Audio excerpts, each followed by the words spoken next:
children, welcome to the last lecture of Introduction to Microbiology chapter. In the previous lecture, we have learned about antibiotics, microbes and fuels, biofuel, microbial pollution control, landfilling science, and also about sewage management. Let us learn the use of microbes in various fields. The first is clean technology. Though human beings made very fast progress in technology, environmental pollution is also increasing with the same speed. In this module, we will discuss the ways to control over air, soil and water pollution with the help of microbes. We know that microbes have natural ability of decomposing chemicals. Hydrocarbons and other chemicals can be transformed to some other decomposing matter. Some microbes remove sulfur from fuels. Microbes like thiobacilli and sulfobacilli can convert metals like copper, iron and also radioactive element uranium into compounds before it leaches into the ground.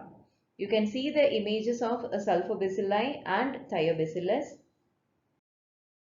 All of us must have seen or read the news of dead fishes or oily water accumulating in the sea coast. Why does this happen? Why do oil spills occur? Oil spills into the rivers, bays and the ocean most often are caused by the accidents involving tankers, barges, pipelines, refineries, drilling rigs and other storage facilities. Mainly it is caused by accidents, we can say, and maybe sometimes due to carelessness of people. You are seeing such oil spill now in this picture. What does this oil spill do? This oil spill affects mainly aquatic life. You can see the number of organisms affected adversely due to this oil spill. Spilling of petroleum may be fatal and toxic to aquatic organisms. So, it is not that easy to remove the layer of oil over the water surface. Bacteria like Pseudomonas and Alkanovirax burkimensis have the ability to destroy the pyridines and other chemicals. What are pyridines? Pyridine is a basic cyclic organic compound and it has a wide range of industrial usage. It is synthesized from coal tar. So these species of Pseudomonas and Alkanovirax, they can destroy pyridines and also other chemicals. You can see the picture of Alkanovirax surrounding an oil spill. It secretes emulsifier, natural emulsifier, and it will break up the oil droplets. So does Pseudomonas. Pseudomonas is also very effective in cleaning the oil spill.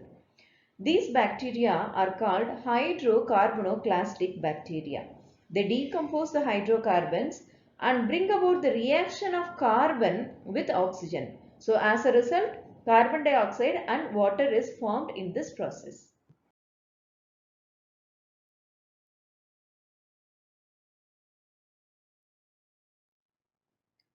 Now we are going to see one of the biggest challenges faced by human beings. From this picture, you may figure out what it is. Yes, it is nothing but plastic pollution. Plastic bottles are formed from the chemical substance PET or polyethylene tetraphthalate polyester. Nowadays, most of the urban garbage consists of plastic. It has been observed that species like Adionella sacchaensis and Vibrio can decompose PET. But how do they do? You can see the species Adionella sacchaensis. It has the gene responsible for producing an enzyme called PTase. This enzyme PTase has the ability to degrade plastic. First, from the species, the gene responsible for this enzyme secretion is isolated. You can see this enzyme secreting gene is isolated and it's been sequenced to a large extent. This sequence is then inserted to, you can see it has been transformed to E. coli. So this transgenic bacteria now will be able to produce high amount of this enzyme PTase. So this pure enzyme now will be very much helpful in degrading plastic. So this is how it works. Rubber is also one of the material that is difficult to decompose. But species of fungi like actinomycetes, streptomyces, nocardia, actinoplanes, they have the ability to decompose rubber from garbage.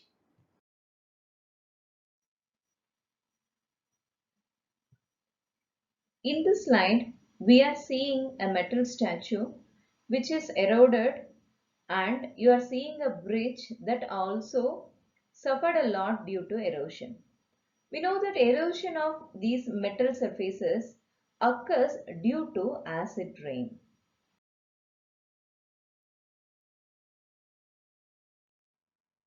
Sulfuric acid is present in acid rain and also in the materials coming out of mines. So we know that acid rain causes erosion of metals present in the statues, bridges, buildings, etc. But sulfuric acid is the source of energy from some species of bacteria like this acidophilus species you are seeing in the screen, and also Acidobacillus ferroxidans. Hence, these bacteria can control the soil pollution occur due to acid rain.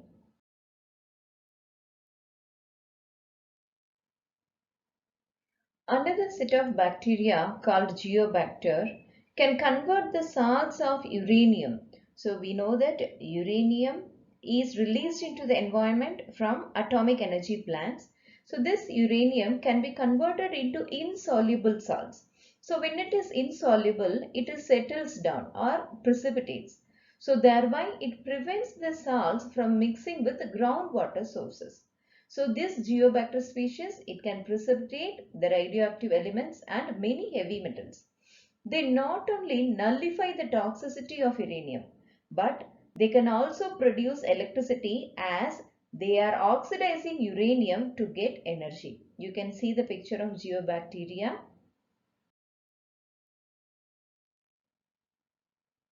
Let us learn the role of microbes in farming.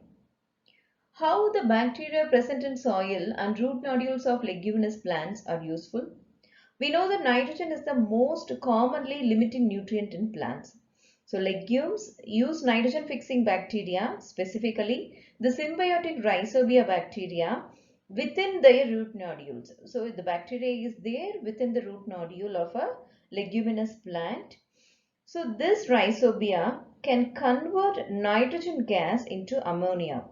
In a process, this process is called nitrogen fixation. You can see the root of a leguminous plant having a lot of nodules and the cross section of a root nodule where you can see the bacterial colonies.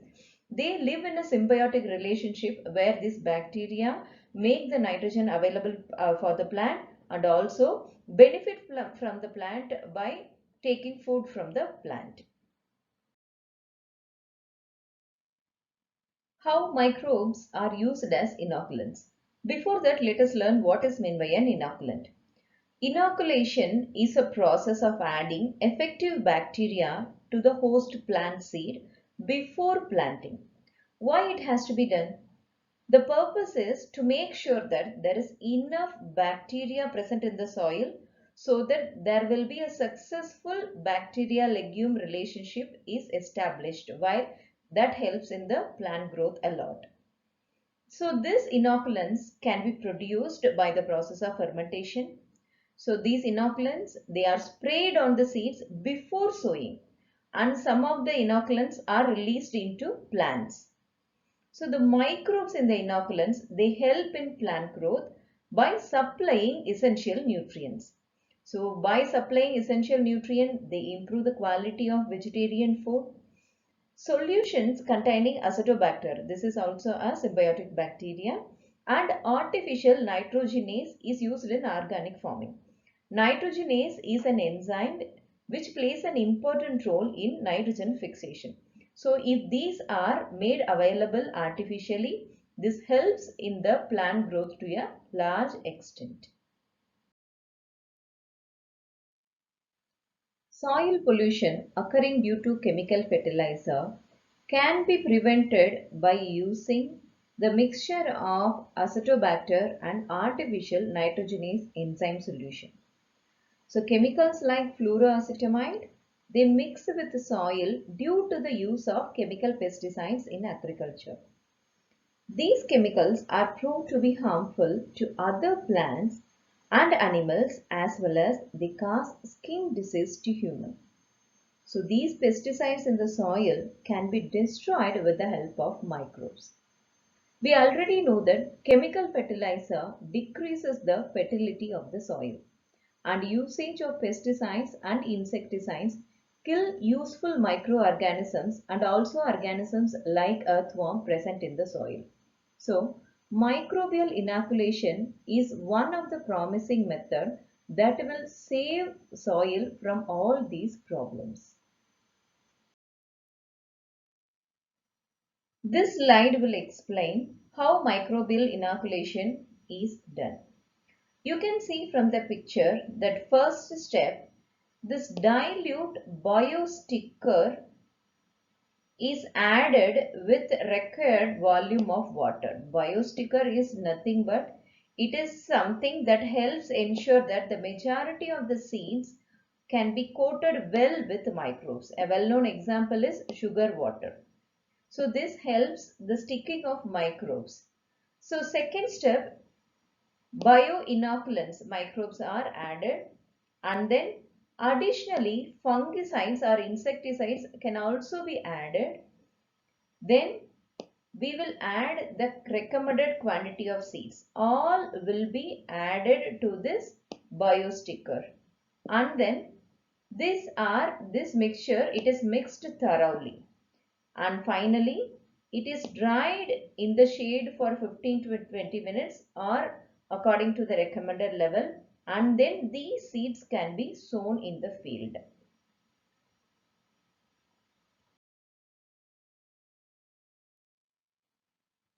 Now we will see about bioinsecticides.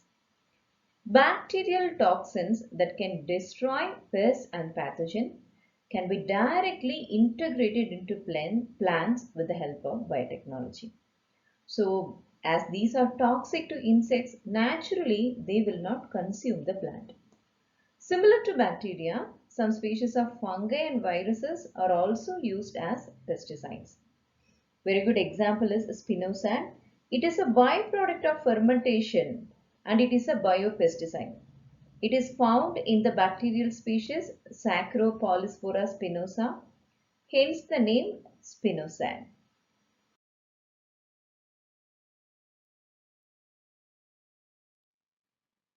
Let us summarize of what we have learned in our today's module. First, we have learned about clean technology, how microbes are helpful to control over air, soil and water pollution. Next, we have learned about some oil-eating bacteria like Alcanovirax and Pseudomonas, how they are helpful in cleaning oil spill.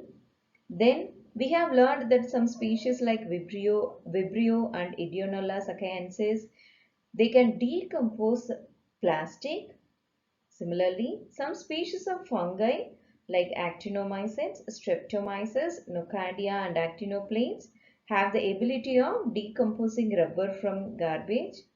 We have also learned that bacteria like Acidophilium and Acidobacillus can eat up sulfuric acid and gain energy from them.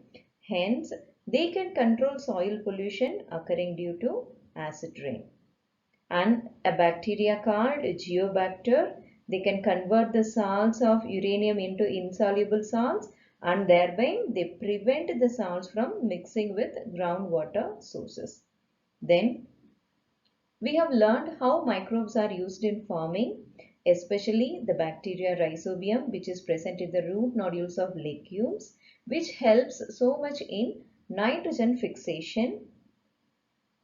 Not only that, we have also learned how microbial inoculants are used. So these microbial inoculants are sprayed on seeds before sowing, and some of them are released into plants directly. They help in plant growth by supplying nutrients, and they are mainly used in organic farming. Finally, we have also learned about bioinsecticides, how the bioinsecticides derived from bacterial, fungal and viral toxins helps in with the help of biotechnology how they can control or destroy the pest and pathogen. Example spinosad also we have seen. With this, we are coming to the end of this chapter, Introduction to Microbiology. Students, you can try finding the answer for the exercise given at the end of the chapter. Thank you.